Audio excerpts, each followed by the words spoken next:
So there was trust, there was respect, and there's accountability. That's table stakes for any relationship. You better know other service agency partners who fill the gaps that you have. Buy this very powerful piece of technology. We're the insurance plan that's going to ensure that they are successful with it. Start sharing our solution. Welcome to Make Them Famous, the podcast about partner enablement. The only podcast to uncover both how partner teams enable their partners and how other department leaders enable their partner teams to achieve success. Welcome back to Make Them Famous, the podcast where we try on each episode to bring you intelligent, insightful conversation about real-world partnerships between two individuals that did something hopefully unique, hopefully successful, and we unpack what they did together, what it changed in the worlds that they live in, as well as how it formed their career. In this podcast, I get to bring I interviewed him in 2018 for another podcast I used to run. His name is David Lewis. He is the founder of Exited DemandGen, a B2B account-based marketing and demand generation agency that was #1 Elequa partner, #1 Marketo partner, a top partner for mid-market and enterprise B2B SaaS. Joining him is someone else you may know, Jill Rowley. Jill is now working with Reveal, one of the sponsors of the show, but Jill comes from top salesperson at Eloqua, where she met Dave, and they have a storied relationship that takes them from Eloqua into Marketo and beyond. And what they've learned in going to market with partnerships and dealing with sales teams and internal service revenue packages that cannibalize the partnerships and multiple go-to-markets in big ecosystems like Elequa and Marketo is so important for CEOs especially, but partner teams and other agencies. How these partnerships developed both of these two individuals is truly remarkable and formed two very, very successful careers. So we're going to unpack everything that they went through, how they actually formulated this go-to-market, what the playbook was, how they implemented different things, how they dealt with the internal sales conflicts, and what their advice is for partnership teams, CEOs who are in similar scenarios.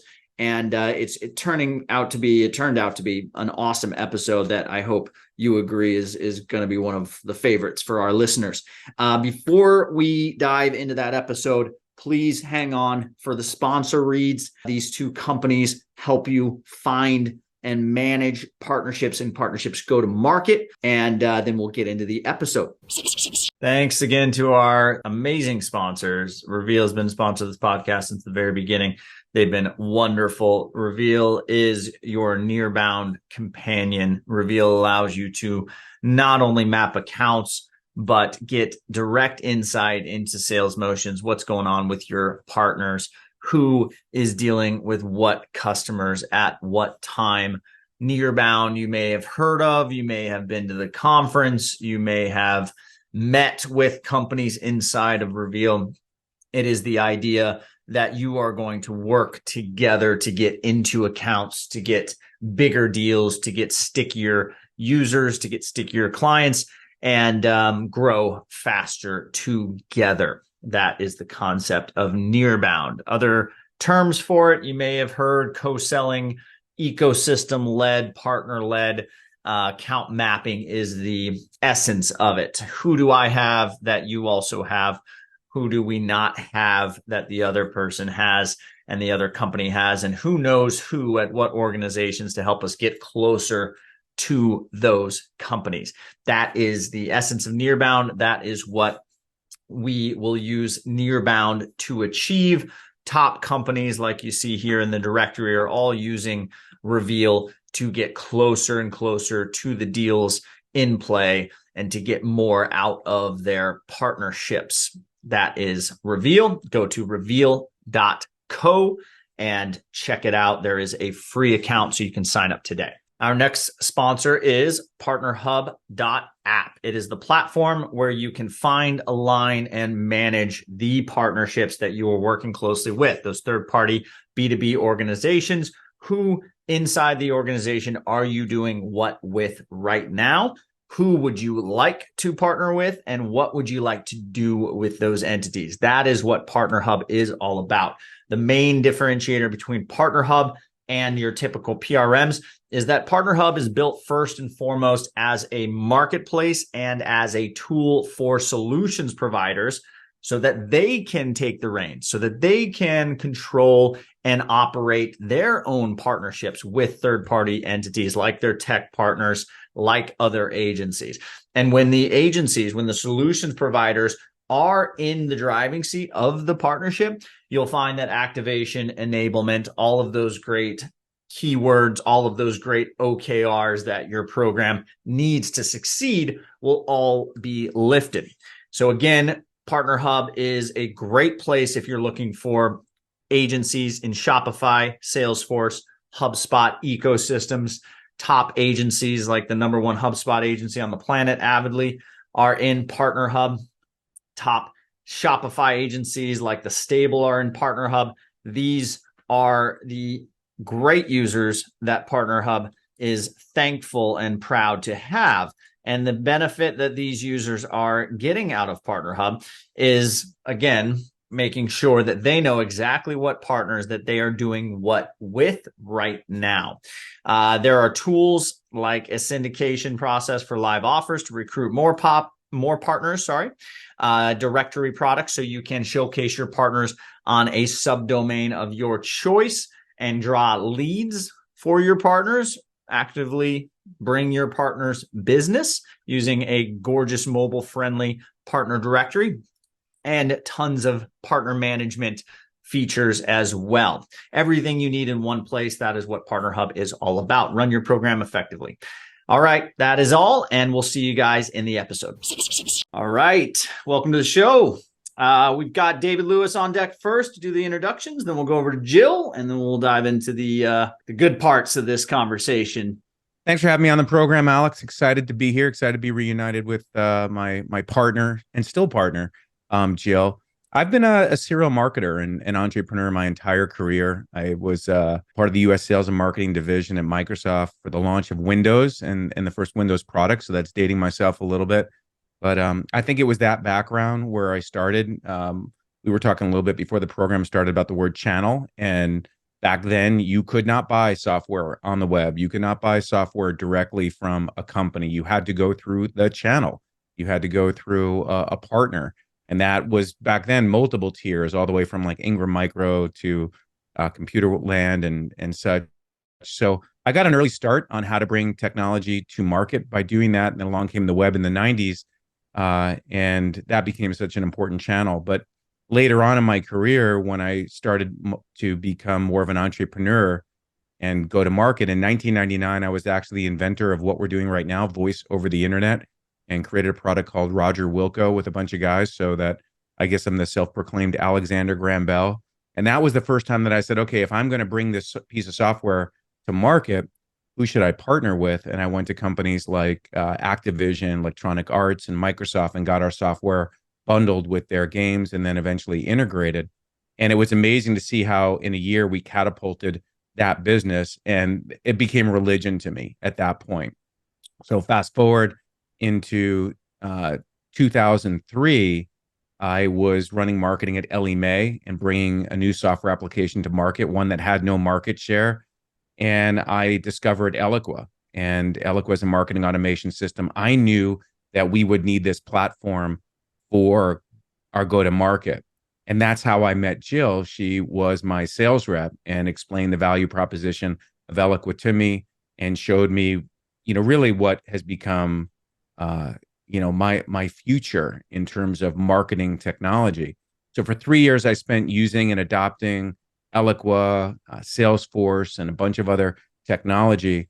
And then as I really knocked it out of the park for Ellie Mae, I thought, God, there should be, I don't know if it's an agency or a firm, but some new business that should take the power of Elequa and help people to understand that and use that.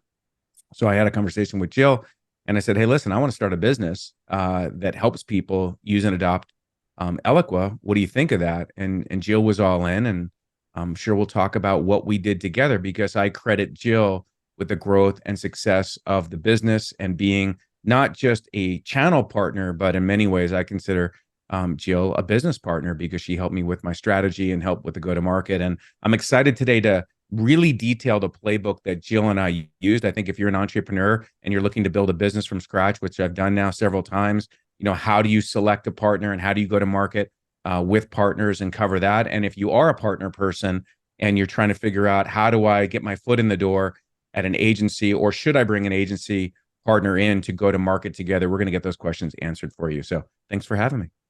Oh, that's a perfect intro. A whole lot there that we're definitely going to get into. The history that you guys had, Elequa as the cornerstone, and you becoming a power partner, which is a term we use when it's an agency that doubles down on one technology as their core business. And if I came to you and wanted you to implement and service Elequa's direct competitor at that stage, you probably would have said, no, if you get on Elequa, I'll service you. That's called a power partner is what we call that. But anyways, you mentioned Jill and Jill's on, and I don't want to take any time from Jill's intro. So Jill, piggyback off of that, but give us the starting, I guess, with Elequa, what your career was, what you did then, and what you're doing now. Yeah, so I just say life didn't exist before SaaS, software as a service. I actually joined Salesforce in 2000. So was one of the first 100 employees at Salesforce. And Eloqua was one of my customers at Salesforce because my territory was Canada. And Eloqua was headquartered in Toronto. And so very tiny company, but really compelling software. Compelling software that was looking at marketing as a way to drive sales. I mean, literally back in 2001, Eloqua was really focused on the marketer, but how do you actually elevate the marketer to live in the digital age, to go from a lead to converting to qualified sales pipeline. So incredible that the vision was that so early.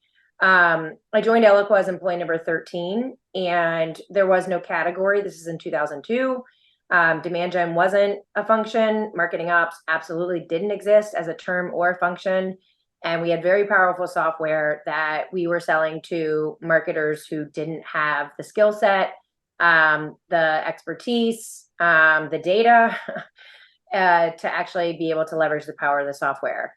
Fast forward to 2004, Dave became an Elequa customer. And I remember kind of qualifying him out early because they weren't using Salesforce. They were using an on-prem CRM called Pivotal that I called Pitiful.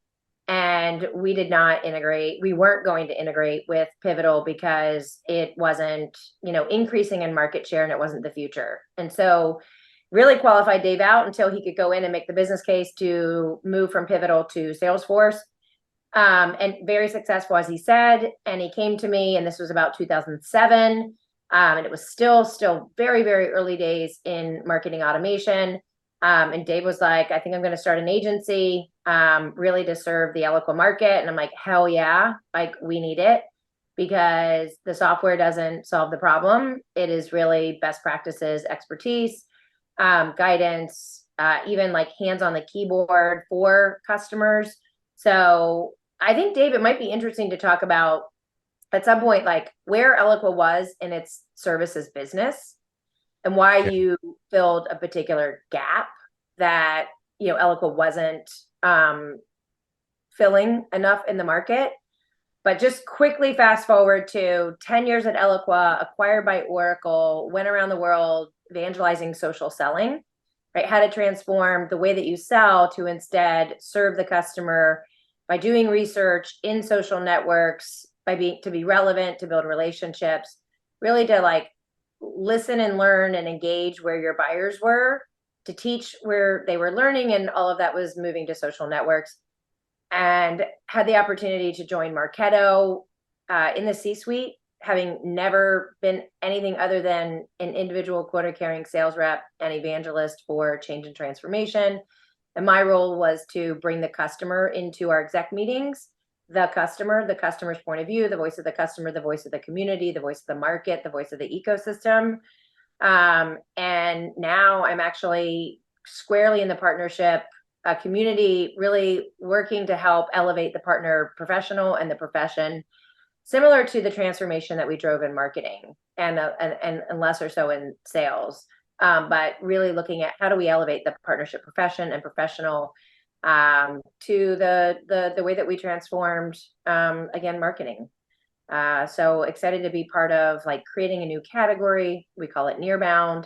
I am working with Reveal, the company, the B2B SaaS company that is creating the category, to help from a strategy lens of how do we grow the B2B SaaS company, and working with some of Reveal's most important strategic customers and partners, which HubSpot is the one today. The most strategic and important customer is HubSpot. We make them successful, we make their partners successful, everybody wins. So I'm sure I left a bunch out. No, that was great. That was great. Yeah, you mentioned the playbook. I do want to get into that, what your playbook was, how big it got and what it became. Obviously, DemandGen, the agency, super successful. Exit, obviously, we all know Elequa. Hopefully, maybe not, depending on the age of the audience here. Elequa is getting to that point where probably certain people don't know Elequa, which to me is, yeah. History, baby. But Eloqua's success had a lot to do with, DemandGen and DemandGen's example that they set for other agencies, that you can build a business on top of this platform, which is what the shining example Salesforce and HubSpot and these larger ecosystem platforms are. They build on top of these power partners, and the more power partners that you have as an ecosystem, the more successful and solid and foundational and all those great adjectives that your company can be. So, David, let's talk about that real quick. So you go back to the days where you decide to launch an agency. Clarify for us, you met Jill because you were an Elequa customer. She sold you Elequa. You're implementing Elequa. You're realizing there's a lot of opportunity there. And then you tried to find an agency and you couldn't find one? Or how did that snowball into? Yeah, good story. So as I was saying, yeah, Jill was the first person to introduce the platform to me. And it's a funny story in that Jill was having her first child right at the time coming up to when I was signing the agreement. So Jill and I didn't actually get to execute that contract together. And I think that's an interesting part in our story element of our history together, because that's the only thing we didn't accomplish together. We accomplished so much. I said earlier, I was a serial marketer and a serial entrepreneur, having done now a couple different startups.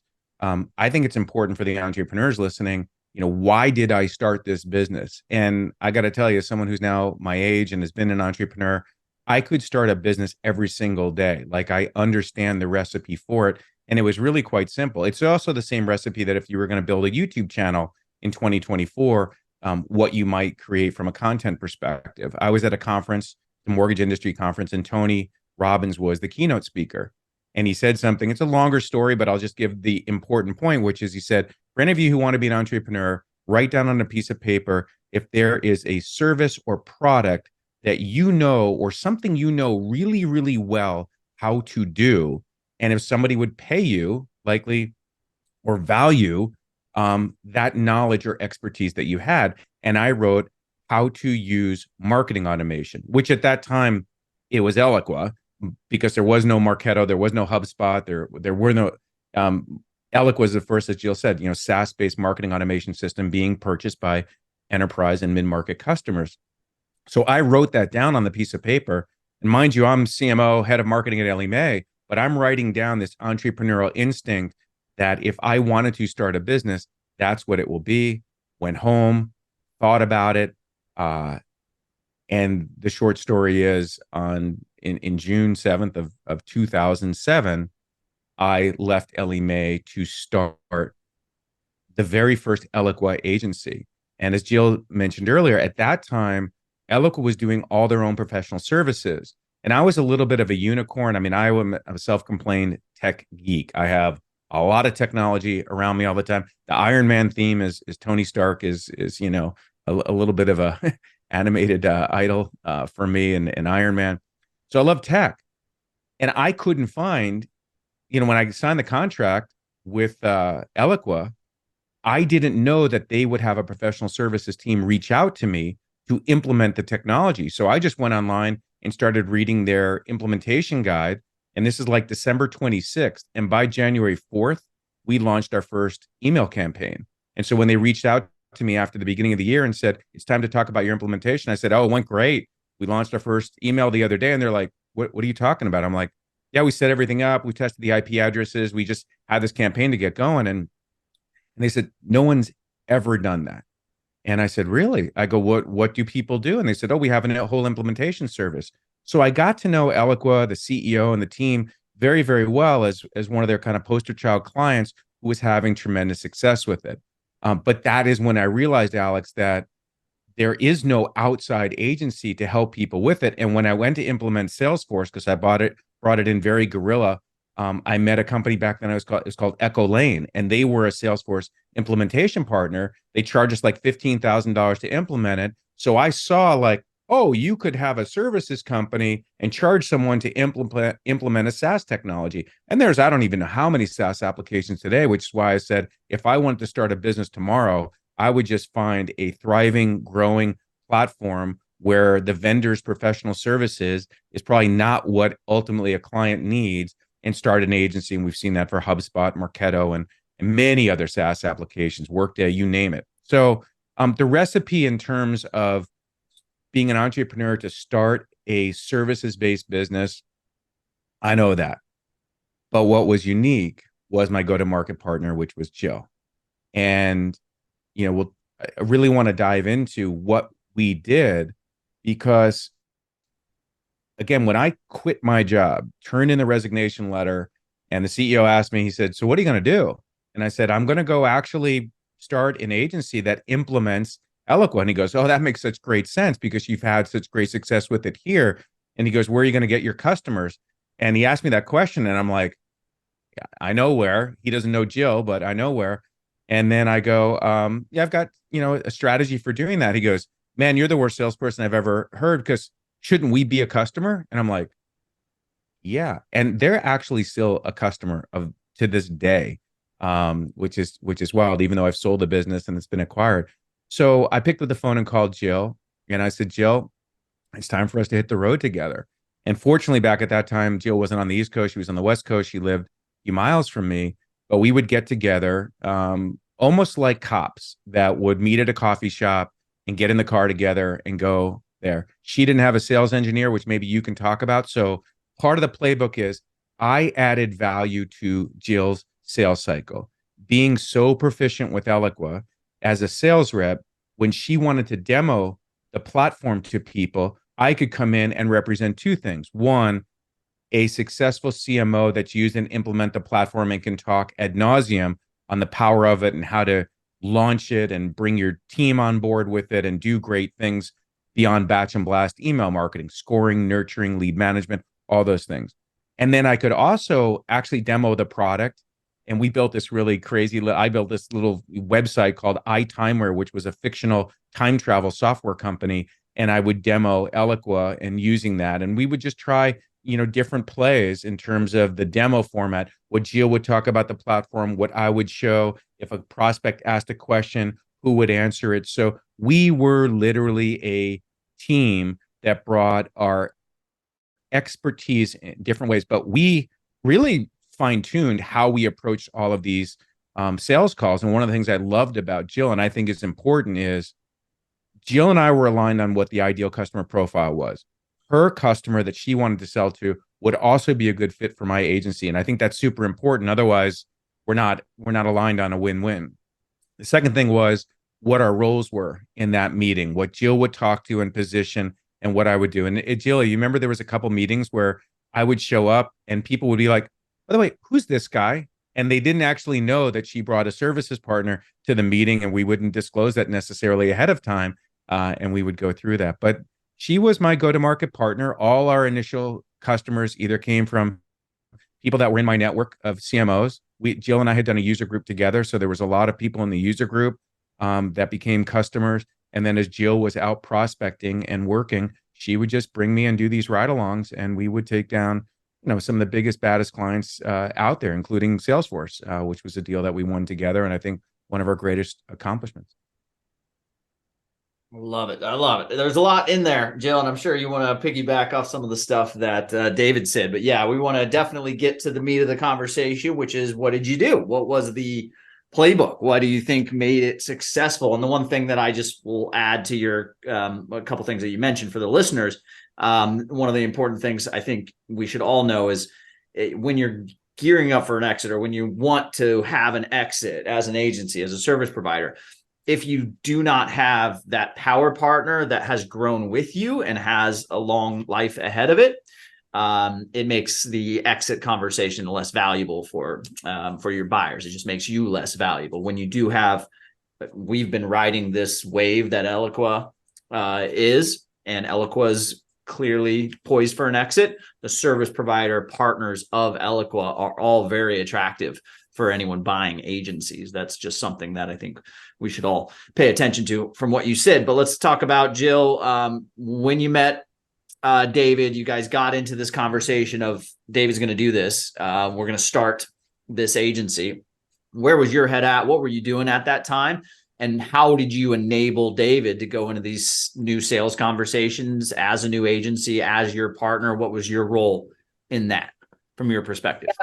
Yeah. So, I mean, it really, the reason why Dave was compelling to me was for my customers, right? Like, full stop. That's it. If he couldn't bring value to my customers, then I wouldn't bring Dave into deals, period. So it was really like understanding the needs of the customer and the market, and knowing the capabilities that Dave could bring, not only capabilities, but credibility. And so I would include Dave as early as possible in the pre-sale. One of the things as a rep that I did that I don't think enough salespeople do, I focused less on the product, the features, functions, and more on the journey, right? The customer journey of what life would look like after they sign the contract. Because we all know software doesn't actually do anything if you don't actually have the right skill and expertise to like design it to do something.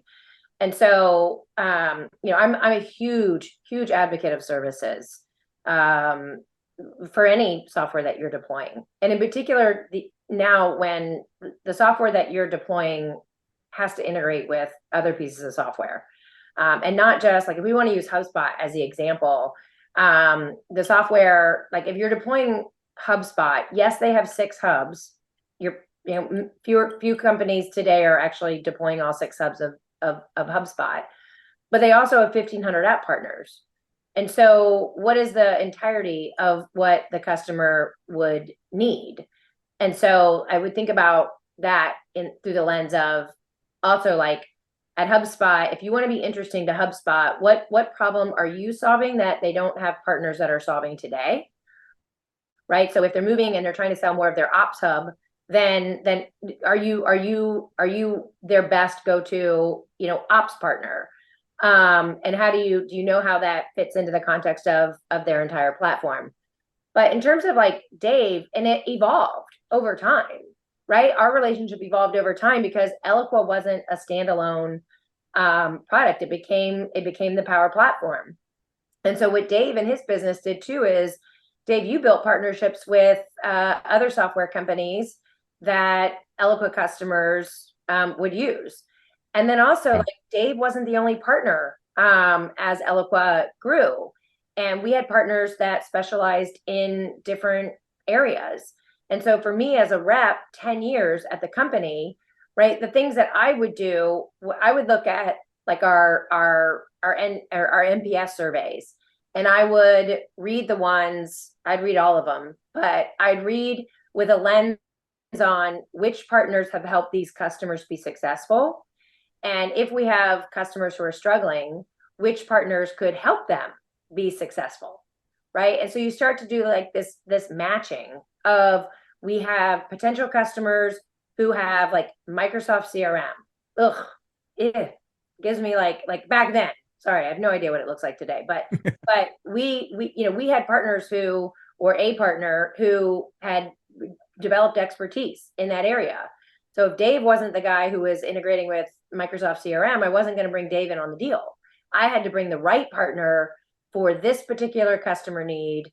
And you start to really like know thy customer, know thy partners, right? Be the matchmaker of, which potential customers need which partners. And oftentimes nowadays it's more than one partner because of the complexity of solutions that companies are buying. So I just want to make sure that we hit on like the journey. The beginning, I think Dave did a really good job describing, like, my customers needed Dave's services. And my company, Eloqua, wasn't the only place I would go to, procure services for my customers. Dave was like in California.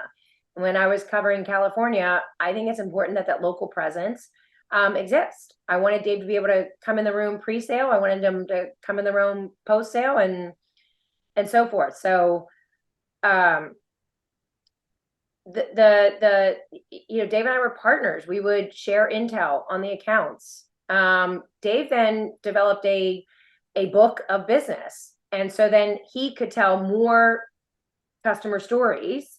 And it is that I think we spend not enough time. We have customers, right? People hopefully got paying customers. Really understand that customer story, right? Like, why are they happy with you? Why would they hire you again? Why would they refer you to other people? And as a rep, I can only know so many customer stories. My partners who work with hands-on, have done the deployment, work with them ongoing, like, they know more customer stories because they work closely with more customers. And so I don't understand why I literally don't understand why there are salespeople out there who don't get this. If you're a salesperson and you're not taking time to understand the partner ecosystem and even potentially identifying new partners for your company and bringing them into the mix, then you suck as a salesperson. I cannot say it more strongly. I love it. I love it. I think what we can take from this next part of the conversation is, okay, well, how did David influence the Jills of the world back then to bring him into potential sales cycles and vice versa? So I do want to know, like, okay, David, you were breaking off onto this agency path, and you had Jill, you had Elequa, you had a opportunity, which is getting deeper into the Elequa ecosystem, helping their customers, charging them pretty decent price tag, I'm sure. Mid-market enterprise customers, selling into sales teams, probably marketing teams as well, or maybe marketing first and then sales second. I don't know. But what was your go-to-market? What did you do back then that you think really lent to the success of DemandGen early on? What are some of the things you did? I'll maybe we'll break it into two chapters, if you will. We'll focus on the go-to-market stuff, like what actually Jill and I did together from a marketing perspective. But then let's take a step back and talk about the actual playbook and the relationship that Jill had, because I don't want to gloss over what I think is how challenging finding such a great partnership that we had. Jill mentioned earlier, for example, that after Elequa, we started partnering with lots of other MarTech companies. And now at this point, excuse me. And now at this point, I've got hundreds of clients over the years, and more MarTech companies want to partner with us because they saw DemandGen as a channel to get to those customers. And I got to tell you, most of their approaches fell flat, and I didn't want to partner with their sales team to go to market together because it wasn't win-win.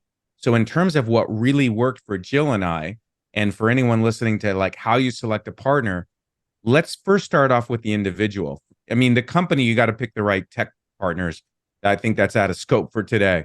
But in terms of as an individual, what made Jill so unique and what made our partnership unique? So Jill was the number one seller at Elequa. I didn't have to think very hard in terms of who to hitch my cart to. Now, that said, some people may find that they're not going to get attention from that person because they're new on the block. I was very fortunate that Jill needed me at the time and I needed Jill. But there was trust and there was respect and there was accountability. Very soon, I was no longer the only agency. And the only thing that I ever asked Jill, and we explicitly talked about this, is if you feel you need to bring in another partner or I'm not the right fit, or you get a reaction from the prospect that they don't want to work, let me know that. Don't be, opaque about that because that erodes trust. So we were really good about when we would go out and identify these prospects, whether those was the right fit for myself and for her. Because there were times Jill was maybe pitching the product platform, and I'd be like, I don't think you're going to win this one because they're just not sophisticated enough. Now, Jill knew and how to qualify, as she said earlier, very well. But there were times when, we were just not going after the right fit. So there was trust, there was respect, and there's accountability. That's table stakes for any relationship, but it has to be there. I think the next thing was you have to know each other's value proposition.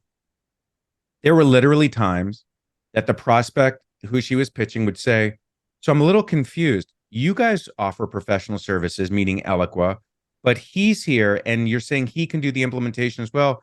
Why should we choose one or the other? We knew that question would come about, and there was always the right answer for that.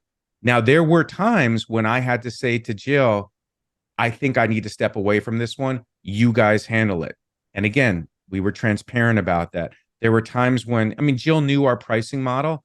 We had worked on it together. So she could confidently say, guys, for $18,000, this is a steal. The time to value is going to be so rapid through DemandGen.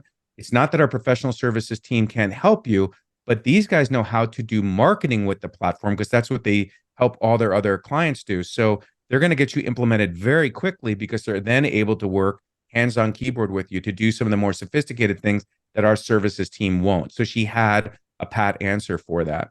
We were able to do objection handling together. If someone says, as new products came about, Jill would leave the room, maybe go grab a cup of coffee, hit the restroom or something. So are you familiar with Marketo? They'd whisper to me. I'm like, yeah. And they said, so, we're looking at both platforms, which was great intel. So on the ride home, I would share with Jill, they are looking at Marketo. They're looking at the platform, and a partner can bring in other dimensions to the sales cycle that the rep doesn't have, and vice versa. And I could say to them, we have clients who have actually both Eloqua and Marketo. Jill and I could talk about when we grabbed into their platform. But the point I want to make there is that it's really helpful sometimes when a partner has, a two-footed soccer player, has multiple platforms they're familiar with. And I could confidently say to them, I know you're looking at that. I can save you some time. Being that you're an enterprise class customer, Salesforce was a great example. I was able to show their head of marketing operations how long it would take to create a data filter at the time on Marketo versus Elequa. And I think that was the end of that deal cycle for Marketo. So the partner could really showcase that. So transparency, alignment, accountability, objection handling. We learned how to joint sell together. And that's, our win rate was over 80% together. And when it wasn't, it was because it either wasn't a fit demand gen, maybe it was in the sports industry and a different partner was more relevant, or maybe it wasn't the right customer for Elequa. And Jill, I'm always proud of what we accomplished together. And we didn't really talk these things through, Alex, but I think just who Jill is and maybe who I am, we just showed up win-win every single day and figured out how to get really, really good together. And so my message would be is like, go either find, if you're fortunate enough, the top sales rep at your partners, or at least find the ones that are very good at what they do. By the way, sometimes the best sales reps actually want to work with internal resources, and you just have to talk to them and find out if that's their playbook. Don't waste your time because they're not going to work with a partner. Also, it isn't even just aligning with like salespeople, it's CS, right? So customer success and account management, who really is responsible for, let's say, upselling the account. So, there's a lot of companies that have customers that aren't getting the value.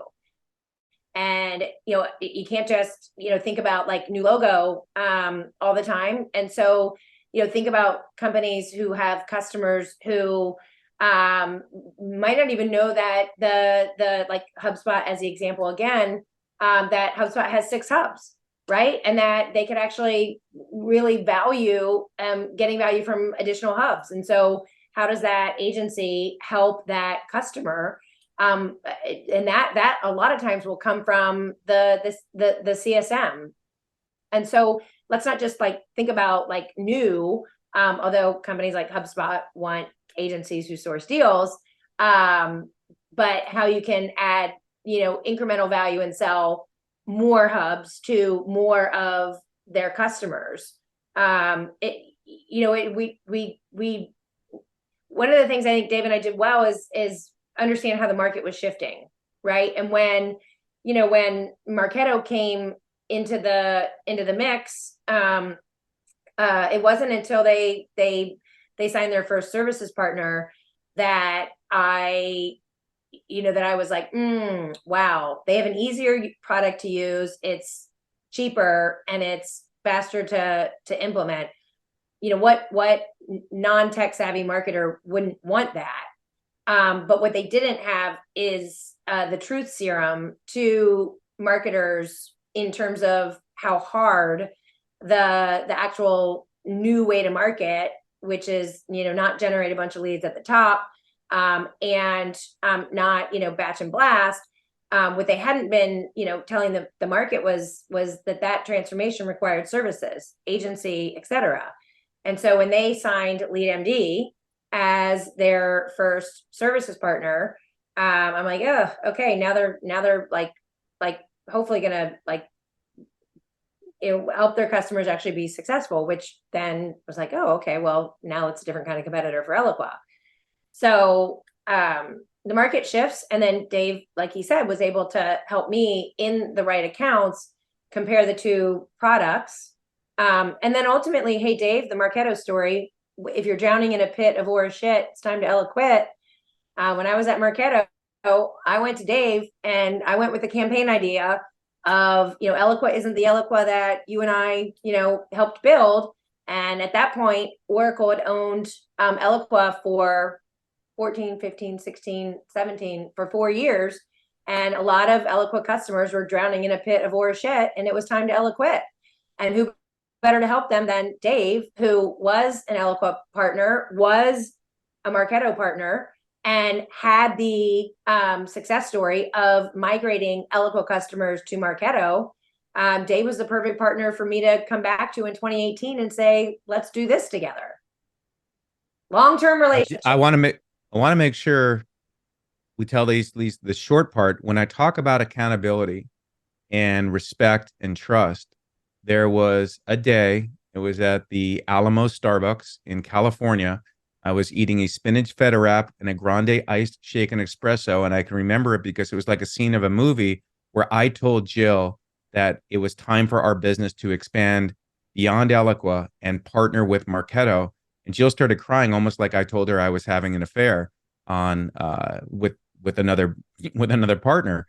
And it was really difficult for Jill to hear because, first of all, this is someone who at the time, bled red. She had built Elequa's business, #1 sales rep, Elequeen, and now her most trusted partner, and really someone as a friend, is saying, I'm going to the dark side. And I said, I have to do it for the business.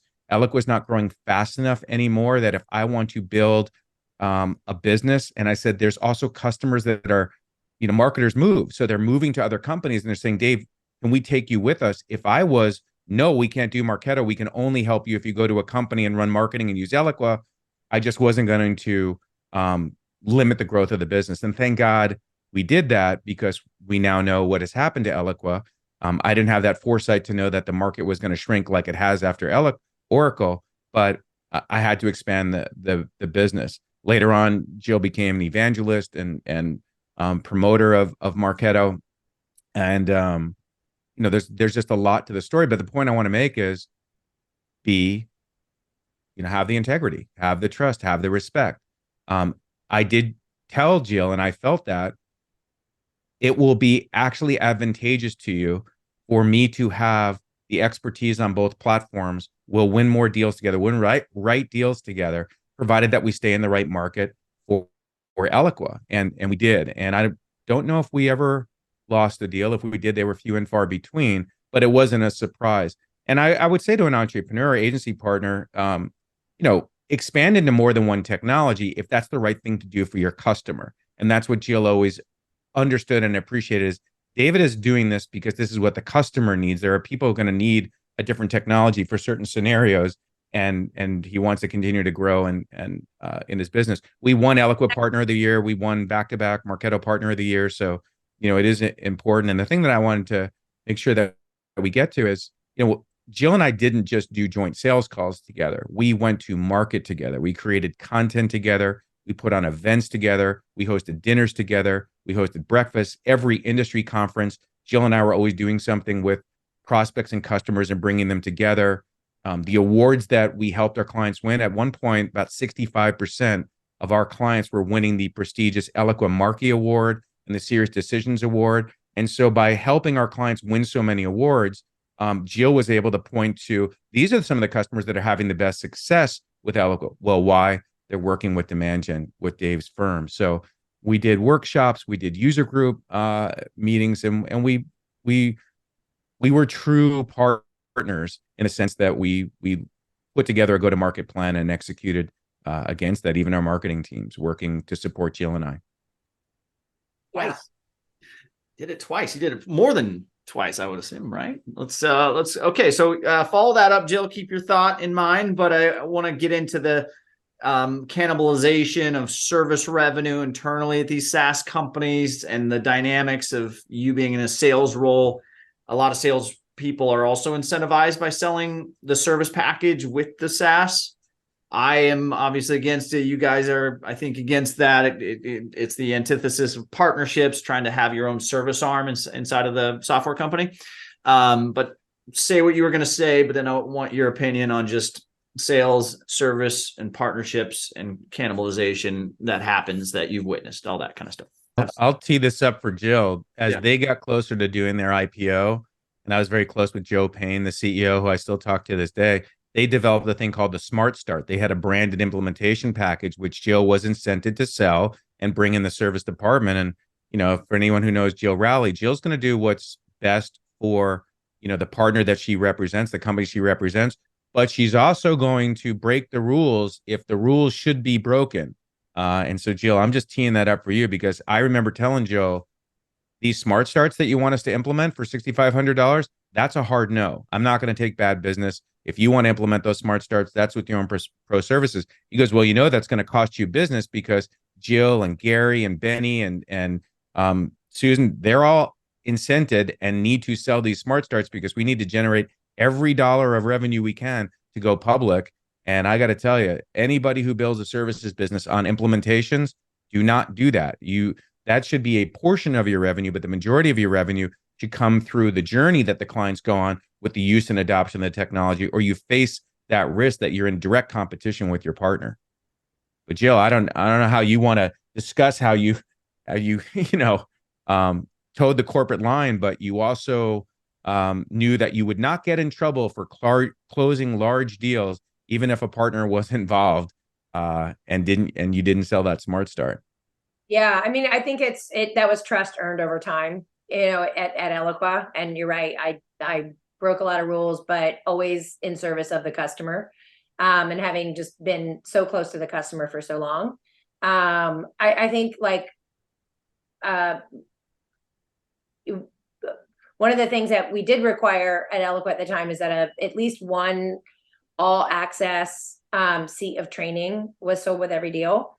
And that was our training and in the Eloqua Academy. And I totally had no problem with that. Even if we had a service partner like DemandGen do the deployment, it was important that we sold at least one seat of all access training to the customer. Totally believed in that. It comes down to, really with the sales leader, the services leader, comp plan drives behavior. And at the end of the day, I was rewarded for customer success. And I just had to know who was going to make my customer the most successful, the fastest time to value, and who was going to help my customers win more of the industry awards, who was going to help my customers get promoted within their organizations, who was going to help my customers land new opportunities at new companies. That was what was my guiding principle for how I worked. I know we're running up on time, but I do think it's interesting. Like, Dave became a more important partner as he did partner with other tech companies in the Marketo ecosystem, because, and this is so important today, I cannot stress how important this is for agencies today. People are buying multiple pieces of technology. That tech has to work better together. That tech has to be integrated from a data, from a process, workflow, automation, and insights perspective. And so if you are a partner, if you are a tech partner, you better have a lot more than just one piece of software in your warehouse. And maybe you are too small that you have all of that, but then you better partnering, that is the way the future's going. And so even as a services and agency partner, you better know other service agency partners who fill the gaps that you have, right? Who have the things around the edges that you don't deliver.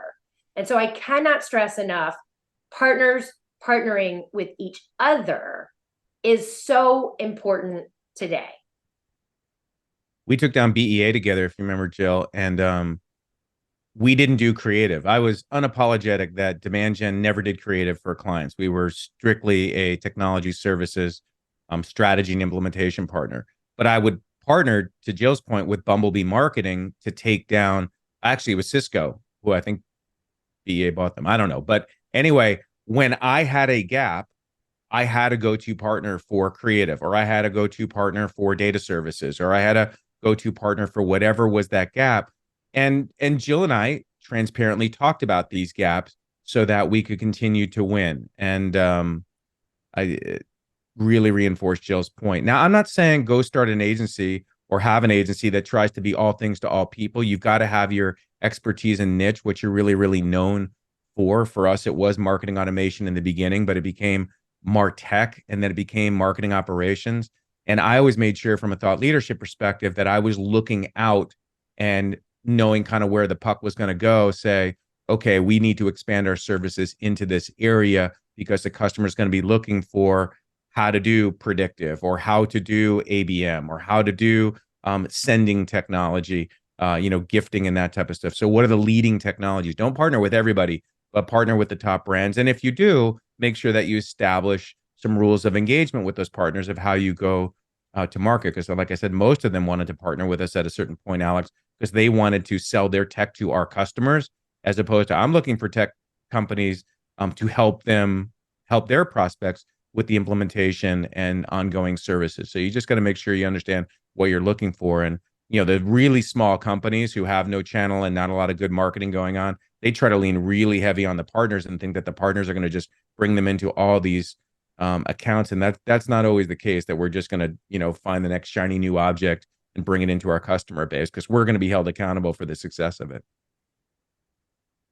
I was on mute, sorry. And I know we're up on time. I don't have a hard stop if we want to spend a couple minutes concluding this. David, Sure. up to you. Jill, do you have two Yeah. minutes? Yeah. Let's bring it home in the next 3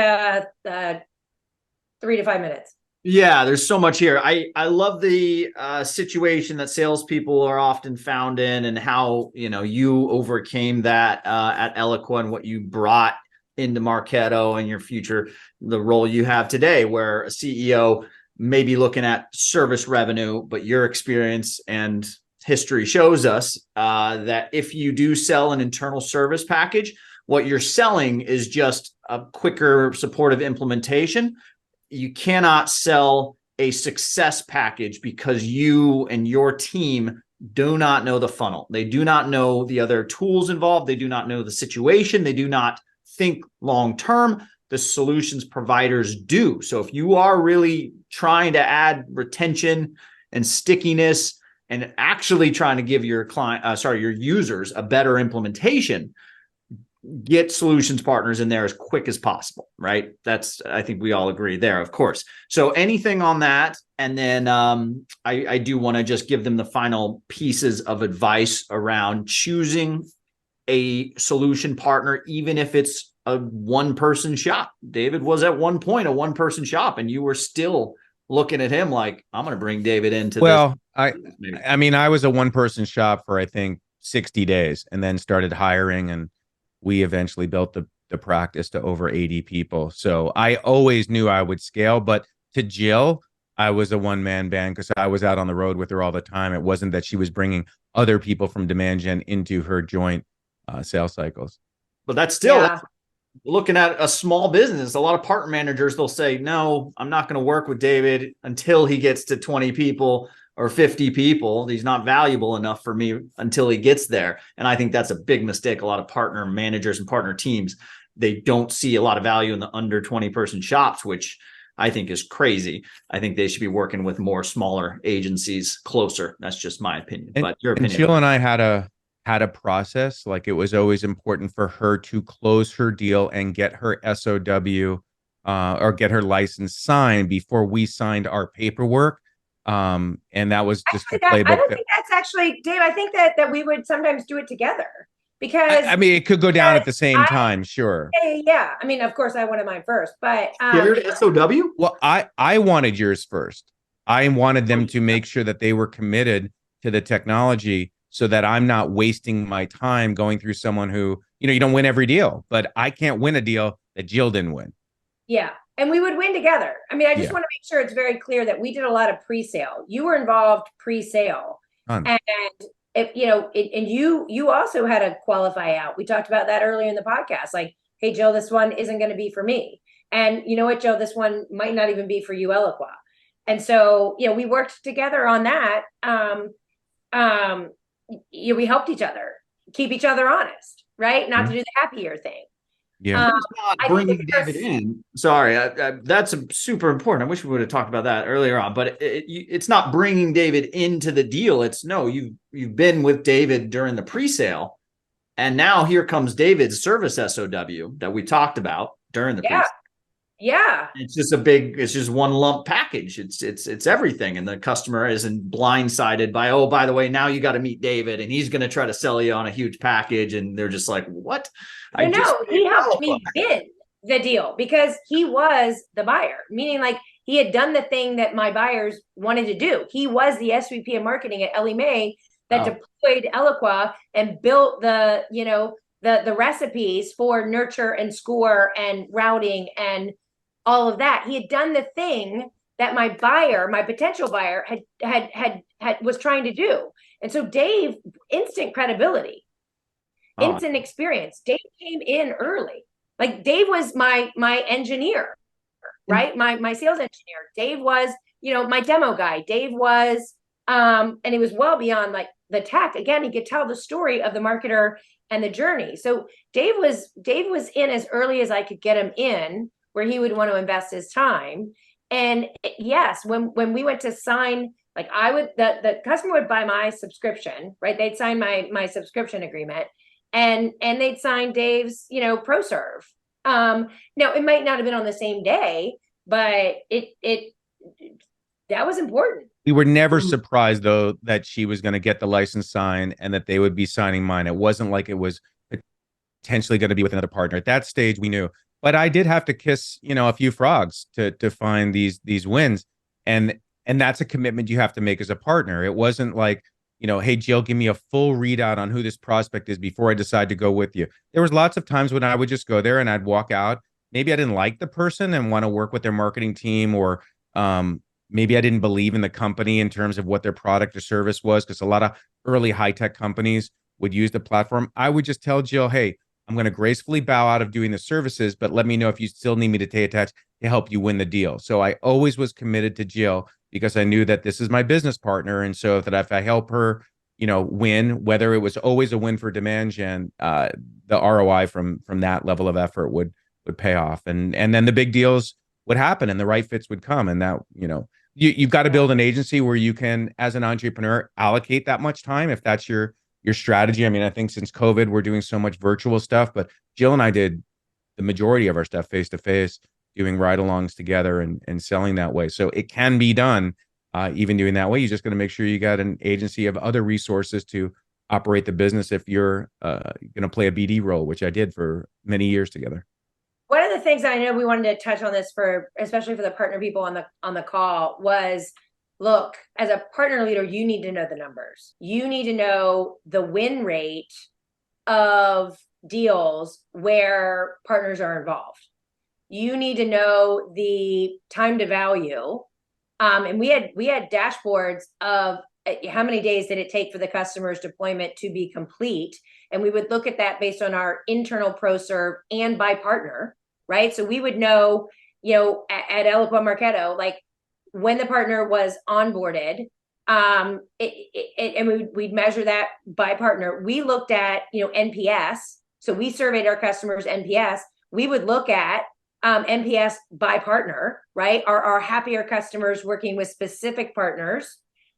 We looked at customer advocacy. Who are the ones winning awards? And we would look at that by partner. So it's really important for partner people to know the revenue numbers, to know the numbers that the business cares about, and to be able to move those numbers, right? Move the number to improve the win rate when working with partners, to improve, accelerate the deal, the velocity of the deal. You have to be able to prove that, and you need to thread yourself into really the revenue conversation. So I just want to make it very clear that there's a lot of feel good in what Dave and I did. There's a lot of science too, but there has to be accountability, right? And I think it's so important that there are the salespeople who are willing to say, look, I win more, I win faster, my customers are happier when I work with these partners.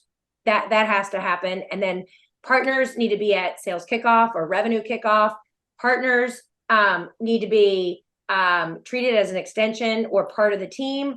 Partners need to be like, you need a partner advisory board as as you grow but there's so many other things that we really haven't had a chance to cover, but I know we're out of time. So I hope this has been helpful. Yeah, I'd say just to wrap up that point, and maybe David, you can lend to this, is what maybe are some of the things you saw specifically on those deals. I mean, Jill was comparing it against all the rest of the deals that are going on in the organization. David's partner deals versus, non-partner influence deals. But anything else that she didn't mention that you saw and just would advise CEOs of these tech companies just to kind of look at? And I think, Joe Payne, who was the CEO of Elequa back in the day, and later Alex, they were pushing hard to do their internal services, these smart starts and these other packages. And I think, which Jill and I didn't know at the time that this is what the result would happen, but this is the important point, Alex, that when the data came in, Jill was able to demonstrate and stand up for, not only was her win rates much higher, but the deal cycle was much shorter when a partner was involved. The insights that I could give Jill on, I talked to, let's say, John Doe. Hey, John, how's the license going with Jill? When do you think you're going to sign that? It's December 5th. You're going to get that done before the end of the year. They would tell me. What do you think of the pricing? The pricing looks like $120,000 a year. My budget's 95. So between like their license and your implementation, I'm slightly over budget. Is that going to be a problem for you? No, it's just more. So I got to go get this done. I could give all that insight to Jill on what was happening from a cost perspective, and vice versa. If I submitted a proposal for services and Jill found out that there was any kind of sticker shock or issue, she could set my expectations so that if they challenged the pricing, I knew whether I should or shouldn't negotiate. So the deal cycles were shorter. The deal sizes were actually larger. Jill's track record probably speaks for itself, but those who don't know her, again, top performing salesperson year after year there. So shorter sales cycles, bigger deals, but most importantly, more successful customers. I mean, I know it doesn't sound too humble when I say that our joint customers were the most successful marketers in the industry. When I put my note of retirement from BDO, the company I sold my company to, a number of posts in there in the comments about the impact that we had on the industry, the impact that we had on their careers. That's really what the value proposition was, is that we weren't just delivering services. We were giving a recipe, an implementation set for this customer. We're a very good insurance policy. Like if you buy this very powerful piece of technology, we're the insurance plan that's going to ensure that they are successful with it. So Eloqua won, the customer won, and we certainly won. And I just always appreciated Jill telling me that if it wasn't the right fit for each other, we were open about that. And you got to have trust in every partnership was based off that. I love that. That soundbite right there. You're the insurance policy for those, especially bigger ticket software that's stressful. And, last thing you want is a bad implementation that you'll have to rip out in a year. So you were that insurance policy. As long as you guys are in that and doing a great job and continuing learning and developing and know the full tech stack and know the full funnel, that build is going to be exactly what it needs to be for the customers. Yeah. So Jill, you want to take us home and give us a last final tips for anyone listening, and anything you want to say about Nearbound, I guess, give us Sure. Yeah. I mean, just to bring us home, clearly I have 23 years of experience in working with partners and building SaaS companies and actually building categories, evangelizing change and transformation that is going to happen. And the sooner you get on the bus, the more success you're going to have, right? Those who go early experience disproportionate gains, and those who wait.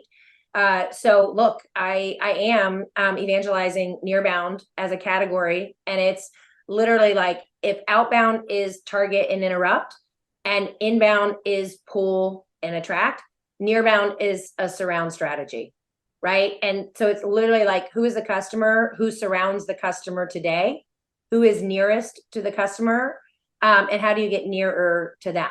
It is a surround strategy that can be weaved into both outbound and inbound, leveraging partners and people who your buyers already trust, your customers already trust. And I'm also advising Reveal, B2B SaaS company, on how to go win the market, right? How to be the foundational partner tech software in the tech stack. And that allows you to do partner account matching. And so you can see with your partners where you share customers. So who are your mutual customers? What is the joint value proposition? And then you can see your partners' customers who are in your pipeline, who are your customers and in your partner's pipeline. And it really is the foundation of your partner tech stack that helps you then earn the attention of sales and also marketing and CS, because you're bringing data, and partner people haven't historically been able to bring the data to the conversation. So that's where I'm at. Jealous of the tools that we have these days that we didn't have back then in terms of doing account mapping and that type of stuff. I can't imagine what we would have done even more together had we had all that. Yeah, I mean, it's great to know. I mean, this evolution of where you guys are at now, and the fact that minus David now, you're semi-retired, doing totally different stuff right now. Yeah. But you're still involved in tech. You still do podcasts. You still obviously believe me, I've tried to get Dave to come back and like help build this whole partner tech, partner go-to-market motion, partner ecosystem, Nearbound category and movement, because he's so well positioned, having done it in marketing. But he has said no, and I totally respect that. But Dave would be like the guy to come in and do this with us. It was, look, my entrepreneurial journey has been people saying really smart stuff at a certain time. My wife said when I was going to play video games with her brother that night, I wish there was a way for you to talk over the internet instead of tying up the phone because I need to call my mom. I'm like, that's a big, hairy problem. I'm going to solve that. And that was the comment that led to me starting this company, Resounding, and building the very first way to talk over the internet. It was Tony Robbins who said, if you want to be an entrepreneur and you have a recipe of what could help someone and they would value it, write that down on a piece of paper, maybe start a business doing it. And I did that. What I forced myself to do since I retired from BDO on November 1st is listen for that conversation. And if it comes up, then maybe there's something for me to be doing. Right now, I am deep down the rabbit hole of AI because I think that my core competency in getting people excited about very powerful technology is AI. And whether it's helping people for personal use or business use, I've never seen a technology gain such traction and such so rapidly outside of the internet. And I'm really watching Alex and Jill to see opportunity where helping people use and adopt AI for good is something that I'm at least passionate about today. We'll see where my journey goes next. Yeah. And maybe if you have any live links for the books that you're doing or what you're creating, share those with me and we can get them put in the notes. David's got a AI supported children's book coming out. Yeah, it'll be out for Mother's Day. Giving it to my daughter when her daughter turns about almost a year and a half. The reason, so I've always wanted to create a storybook for my grandchild because it was a story that I told my girls. And again, my way to find the problems that exist within the world and help solve them. When I wanted to write a children's storybook, I'm not an illustrator. I'm a good storyteller, but I'm not an illustrator. I had the story because I'd verbally tell it to my kids. I'm like, maybe I could use AI. And that has taken me down this place to where I've developed an application for building storybooks. And I'm using my own application to build the storybook. So I'm coding and testing and that type of stuff. And it is just incredible what I have learned from AI. Used it yesterday to create a Christmas holiday card database based on a PDF document that had labels on it and learning what works and what doesn't work there. So I'm just, like I said, very deep down the rabbit hole of that, as well as mixed reality. Apple's introducing their Vision Pro in the beginning of the year. And so that's going to present entirely different engagement experiences for people. So more to come, but that's what I'm up to these days, as well as helping and advising entrepreneurs and CMOs on their journeys. Thank you for having me to do it today. Industry is appreciative, and the world of tech is very appreciative for having you, David. You've been huge influence on so many people. It's been huge. Same with you, Jill.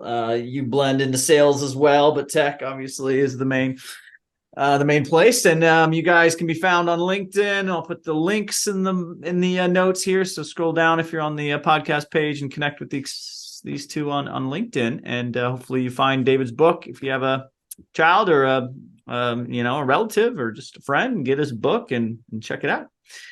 That's that. Thank you guys for joining the show. Thanks, Alex. Appreciate it. All the best. Take care, guys.